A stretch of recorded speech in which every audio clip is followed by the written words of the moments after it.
Assalamualaikum warahmatullahi wabarakatuh. Perkenalkan, nama saya Selvianti dengan NIM 2101 11 14 45. Di sini saya akan memenuhi tugas TS Manajemen Aset. Langsung saja pada soal yang pertama, yaitu mengapa pentingnya mempelajari manajemen aset? Jelaskan.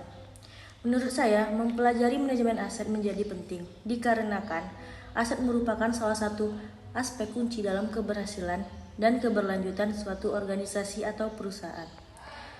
Manajemen aset melibatkan suatu proses perencanaan, penggandaan, pengelolaan, dan pemeliharaan aset secara efisien dan efektif untuk mencapai tujuan organisasi.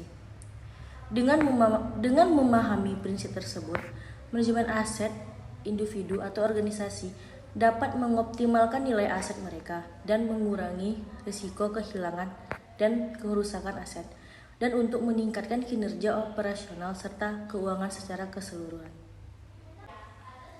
Baik, langsung saja ke soal kedua, yaitu realita di lapangan pada saat ini menunjukkan banyak kasus salah urus aset yang sebenarnya dimulai dari salah kelola. Kenapa terjadi demikian? Di sini jawaban saya, yaitu kasus-kasus salah urus aset yang sering dimulai dari salah kelola bisa disebabkan oleh beberapa faktor. Salah satu faktor utama yaitu kurangnya pemahaman atau pengetahuan yang memadai dalam pengelolaan aset. Terkadang orang yang bertanggung jawab atas aset tidak memiliki pelatihan atau keterampilan yang cukup dalam manajemen aset, sehingga mereka rentan membuat keputusan yang kurang tepat atau mengabaikan prosedur yang benar dalam pengelolaan aset. Kurangnya transparansi atau akuntabilitas dalam proses pengelolaan aset juga dapat menyebabkan penyalahgunaan atau penyelewengan aset yang terjadi. Hal ini dapat terjadi karena kurangnya pengawasan yang memadai atau kurangnya sistem kontrol internal yang efektif dalam organisasi atau lembaga terkait. Terkadang faktor-faktor seperti korupsi, nepotisme, konflik kepentingan juga dapat berperan dalam mendorong praktik-praktik salah urus aset tersebut. Oleh karena itu, penting untuk meningkatkan kesadaran akan pentingnya manajemen aset yang baik dan memperkuat sistem pengawasan dan kontrol internal.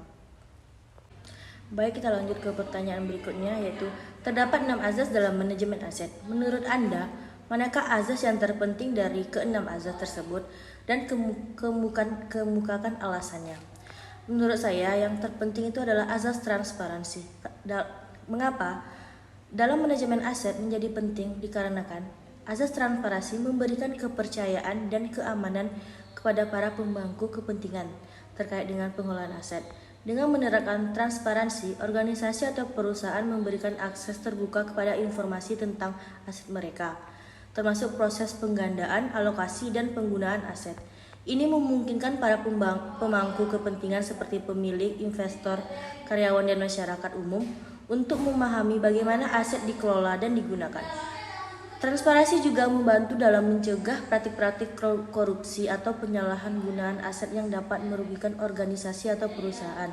Dengan menunjukkan komitmen terhadap transparansi, organisasi atau perusahaan dapat memperkuat reputasi mereka dan meningkatkan kepercayaan pemangku kepentingan, sehingga membangun hubungan yang baik dengan masyarakat. Nah, selain itu, transparansi juga memfasilitasi pertukaran informasi yang lebih baik antara berbagai pihak terkait yang dapat membantu dalam pengambilan keputusan. Sekian video dari saya ucapkan terima kasih. Wassalamualaikum warahmatullahi wabarakatuh.